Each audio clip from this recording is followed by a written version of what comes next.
আসসালামু আলাইকুম। আশা করি আপনারা সবাই ভালো আছেন। আমরা ক্যাশ ফ্লো স্টেটমেন্টের মধ্যে ২ টা মেথডে ম্যাথ করতে পারি। একটা হচ্ছে কি স্যার ডিরেক্ট মেথড, আরেকটা হচ্ছে কি ইনডিরেক্ট মেথড। এখন ডিরেক্ট এবং ইনডিরেক্ট মেথডের মধ্যে পার্থক্যটা কি সেটা আমরা অলরেডি গত ক্লাসে শিখে আসি, তাই না? এখন আমরা দেখব ডিরেক্ট মেথডের মধ্যে যে একটা ক্যাশ ফ্লো স্টেটমেন্ট আছে, এটার ফরম্যাটটা কি? এখানে কি বসে? অথবা আমরা কেমনে মনে রাখবো? প্রথমে একটু আমরা খেয়াল করি। একটা আপনার টাইটেল থাকবে, যে কোম্পানি বা যে অর্গানাইজেশন নামটা দেওয়া থাকবে, আমরা প্রথমে স্যার সেটা লিখব। এরপরে ৩ লাইন করে যে তারিখটা দেয় আমরা এটা দিয়ে ফরম্যাটটা এজ ইউজুয়াল ৩ লাইনের মধ্যে কমপ্লিট করব। এখন আপনার থেকে জানতে হবে এখানে কি আসবে বা কি আমরা বসাবো। প্রথমে একটু আমরা খেয়াল করি। আমরা যদি দেখি প্রথমে ক্যাশ ফ্লোস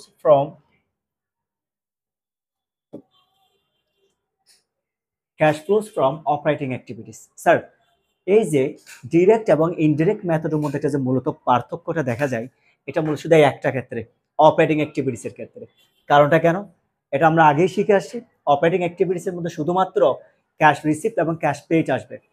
কোনো ইনট্যানজিবল অথবা কোনো ইনভিজিবল কোনো ট্রানজ্যাকশন এখানে আসবে না। কোনো fixed asset purchase and loss relevant কোনো প্রফিট বা লস এখানে আসবে না। কথাটি ক্লিয়ার স্যার? শুধু আপনার ডিরেক্ট মেথডের মধ্যে কি আসবে? ক্যাশ রিসিপ্ট আসবে, আরেকটা কি আসবে স্যার? ক্যাশ পেইড আসবে।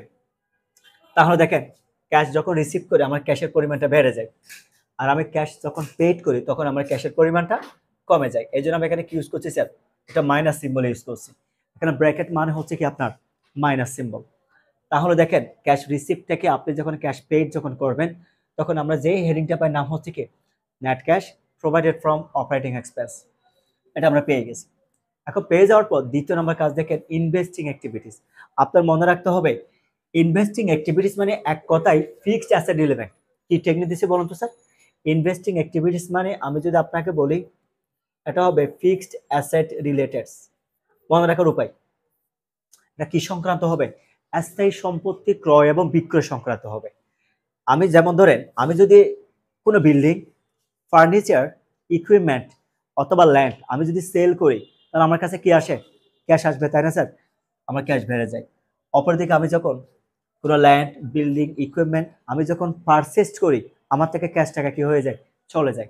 আপনি শুধু এখানে ক্যাশ ইনফ্লো এবং ক্যাশ আউটফ্লো দুইটা জিনিসকে ফোকাস করবেন। কয়টা জিনিসকে স্যার ফোকাস করবো আমরা? দুইটা।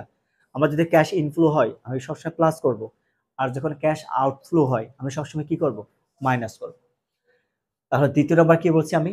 ইনভেস্টিং অ্যাক্টিভিটিস মানে হচ্ছে মূলত স্যার ফিক্সড অ্যাসেট রিলেভেন্ট, স্থায়ী সম্পত্তি ক্রয় এবং বিক্রয় সংক্রান্ত। যেমন ধরেন, আপনি যদি আসবাবপত্র বিক্রি করেন, ক্যাশ টাকা আসে। আপনি বিল্ডিং বিক্রি করছেন, ক্যাশ টাকা আসছে। ফার্নিচার অথবা ইকুইপমেন্ট আপনি যেটাই বিক্রি করেন না কেন, বিক্রি করার সাথে সাথে আপনার কাছে কি আসে? ক্যাশ টাকা আসে, তাই না?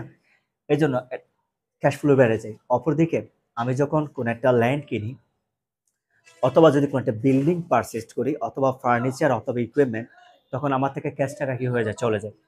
তাহলে আপনি দেখেন, যে ক্যাশ রিসিপ্টটা পাবেন ওখান থেকে যখন আপনি ক্যাশ পেমেন্টটা মানে পারচেজ করার ফলে ক্যাশ টাকা যে কমে গেছে মাইনাস করার পর যে একটা নেট অ্যামাউন্ট থাকে স্যার, এটা কি করছেন আপনি? Net cash used in investing activities টাইটেলটা দিয়ে এই টাকাটা আপনি এখানে বসিয়ে দিবেন। এখন দেখেন, আমার এখানে ধরে নিলাম আমি এখানে যদি 20,000 হয়, কথার কথা, এখানে যদি আমার 2,000 হয়, তাহলে এখানে দেখেন প্লাস ফিগার 18,000। এখানে ফিগারে কত আছে আপনার? 18,000 টাকা। তার মানে এটা হচ্ছে প্লাস ফিগার, মানে আমার রিসিপ্টের ক্যাশ ইনফ্লোর পরিমাণটা কি আমার বেশি, আউটফ্লোটা আমার জন্য কি কম। That means usually negative figure দিয়ে তো আপনি বিজনেস করতে পারবেন না। আপনার যদি ক্যাশে না থাকে আপনি বিজনেস কেমন করবেন, তাই না? এখন ধরেন আমি বিল্ডিং বা ইকুইপমেন্ট আমি সেল করে ফেলাম কত, কথার কথা 50,000 টাকা, এবং আমি পারচেজ করছি কত, 30,000। এখন আপনি খেয়াল করে দেখেন, এখানে আপনার ক্যাশ ইনফ্লোটা বেশি। এখানে ক্যাশ ইনফ্লো বেশি কেন? আপনার রিসিপ্ট থেকে যদি পেইডটা মাইনাস করেন, এখানে আপনার থাকে কত দেখেন? 20,000 টাকা। এটা প্লাস ফিগার, দেখছেন? এটা প্লাস ফিগার। এটা যেহেতু প্লাস, এটা যেহেতু প্লাস, তাহলে প্লাসে প্লাসে প্লাস হয়ে যাবে, কত হবে? 38,000 হয়ে গেছে। এখন জিনিসটা যদি এরকম হয়, ধরেন এটা প্লাস 18,000, কিন্তু এখানে মাইনাস হয়ে গেছে, ক্যাশ ইনফ্লো হয়েছে কত আপনার? 20,000, এখানে হয়ে গেছে 30,000। তার মানে দেখেন, আমি যদি এখানে কথার কথা 50 না দিই, আমি যদি এখানে ধরেন দিলাম কত, 20,000, এখন আপনার জিনিসটা কি হবে দেখেন, আমার আউটফ্লো বেশি হয়ে গেছে, নেগেটিভ ফিগার চলে আসছে না স্যার? তখন 30,000 থেকে 20,000 গেলে এখানে কত হবে? 10,000 হবে, আমি তখন এই 18,000 থেকে 10,000 আবার কি করতাম, মাইনাস করতাম। কারণ মাইনাস হলে প্লাস থেকে মাইনাস করে আবার যেটা থাকবে এটাকে আপনি নেট অ্যামাউন্ট হিসেবে কি করতে হবে, আপনার দেখাতে হবে।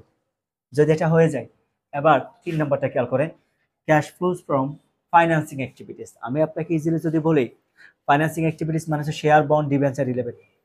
শেয়ার, বন্ড কি কি বলছি বলেন? ফাইন্যান্সিং মানে হচ্ছে শেয়ার, বন্ড, ডিবেঞ্চার রিলেভেন্ট যতগুলো থাকে সবগুলো এখানে আসবে। আমরা কি শিখছি দেখেন, 1 নম্বর শিখছি ক্যাশ ফ্লো মানে cash receipt, cash payment. Investing অ্যাক্টিভিটিসের মধ্যে আমরা কি শিখছি, fixed asset, purchase and sales related.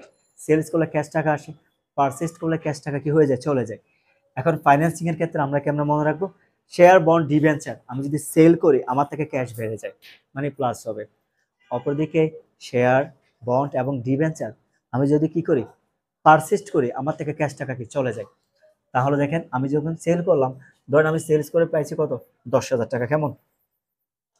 এখন আমি যদি পারচেজ করছি কত হাজার টাকার, 5,000 টাকার, তাহলে আমার এখানে সারপ্লাস আছে আর কত, 10,000 আমি receive, cash out, cash inflow আমার জন্য কি বেশি হয়ে গেছে, আউটফ্লো কি কম। 10,000 থেকে 5,000 মাইনাস করলে কত হয়, এখানে 5,000 টাকা বসান, যোগ করলে কত হয়, 43,000, এরকম হয়েছে তাই না। এখন দেখেন এই যে অ্যামাউন্টটা পেয়েছি আমি 43,000, এটাকে বলতেছি কি, net cash provided by financing activity. সবাই একই জিনিস মনে রাখেন, দেখেন এখানে নেট ক্যাশ ইউজড অথবা provided, used in investing activities দিতে পারেন, অথবা net cash used by financing activities, একই কথা, আপনি সব জায়গায় এই লাইনটা ঠিক রাখতে পারেন। ইউজড বাই, ইনভেস্টিং হলে ইনভেস্টিং অ্যাক্টিভিটিস দিবেন, ফাইন্যান্সিং হলে কি দিবেন স্যার, আপনি ফাইন্যান্সিং অ্যাক্টিভিটিস দিবেন, শুধু এটা হচ্ছে এখানে পার্থক্য। তারপর নেট ইনক্রিজ অথবা ডিক্রিজিং ক্যাশ, এখানে বলা হচ্ছে আপনার ক্যাশ বাড়তে পারে অথবা কমতে পারে, এটা কেমনে হয়, আমার এখানে প্লাস ফিগার, আমার এখানে কোন ফিগার স্যার, প্লাস ফিগার, তার মানে এটা ইনক্রিজ বা বৃদ্ধিটাকে ইন্ডিকেট করছে। এখন ওপেনিং ক্যাশ ব্যালেন্স যেটা আছে, কোয়েশ্চেনের মধ্যে আপনাকে একটা ওপেনিং ক্যাশ ব্যালেন্স দেওয়া থাকবে, আর এটা কি দেওয়া থাকবে, ক্লোজিং ক্যাশ ব্যালেন্স দেওয়া থাকবে। এটা কেমনে, এটা ধরেন আপনাকে দুইটা ডেট দিল, ধরেন আমি যদি বলি এভাবে 2018, 2019, কেমন, এখানে আছে ধরেন 18,000 টাকা, এখানে ধরুন 25,000 টাকা। দেখছেন আমি যা সবসময় তো পরের বছরের হিসাব করবো, 19 সালে যখন হিসাব করবো তখন আমি আগের টাকা যদি কোনো কিছু ওপেনিং বলা না থাকলে এটাকে ওপেনিং ধরবো। এটা যদি প্লাস করেন দুটো যোগ বিয়োগ করে কত টাকা হতে হবে, 25,000 টাকা হতে হবে। এটা যেহেতু আমি অনুমান ভিত্তিক বলা, এটার সাথে মিলবে না। আমার এখানে যে ওপেনিং ক্যাশটা থাকবে এটার সাথে আমি এখানে প্লাস করবো, কেমন, প্লাস করার পর যদি আমি দেখি যেটা হবে এটা ক্লোজিং, এটাও কোয়েশ্চেনের সাথে মিলতে হবে, ক্লোজিং ব্যালেন্স যেটা দেওয়া থাকবে এটার সাথে মিলবে, তাহলে কত হয়, ধরেন আমি ধরে নিলাম কথার কথা 43,000 সাথে আমি কত হাজার টাকা যোগ করলাম, 18,000 টাকা যোগ করলাম, তাহলে কত হয়, 61,000। তখন আপনার কোয়েশ্চেন এখানে পরিষ্কার দেওয়া থাকবে না, এটা তো আমি অনুমান করে দিয়েছি ম্যাথ না দেখে। এটা কত হবে ধরেন 61,000। আপনি যখন দেখতে পাবেন আপনার ক্লোজিং এর সাথে যোগ করার পর পুরো ম্যাথটা ঠিক আছে, তখন আপনি নিশ্চিত থাকতে পারেন আপনার ম্যাথটা মিলে গেছে। এটা হচ্ছে মূলত একটা ডিরেক্ট মেথডের একটা ফরম্যাট। আশা করি ইনশাল্লাহ এই ম্যাথটা আপনাদের বুঝতে তেমন অসুবিধা হবে না, এটা খুবই ইজিয়েস্ট একটা মেথড স্যার, খুব ছোট্ট একটা ম্যাথ।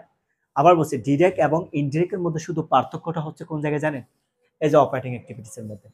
ডিরেক্টের মধ্যে শুধু ক্যাশ ইউজ হয়, আর ইনডিরেক্টের মধ্যে আরো অনেক কিছু, ডেপ্রিসিয়েশন, ফিক্সড অ্যাসেট, পারচেজ অথবা সেলস রিলেভেন্ট, লস অথবা প্রফিট, এই জিনিসগুলো এখানে একটা, এই ছোট্ট একটা পার্থক্য ছাড়া বাকি সবগুলো কি আগের মতো। আশা করি ইনশাল্লাহ এই ম্যাথটাতে আপনাদের তেমন কোনো সমস্যা থাকার কথা নয়।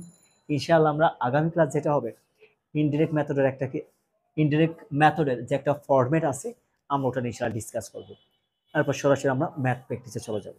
আশা করি সবাই ভালো আছেন, ভালো থাকবেন, সালাম আলাইকুম।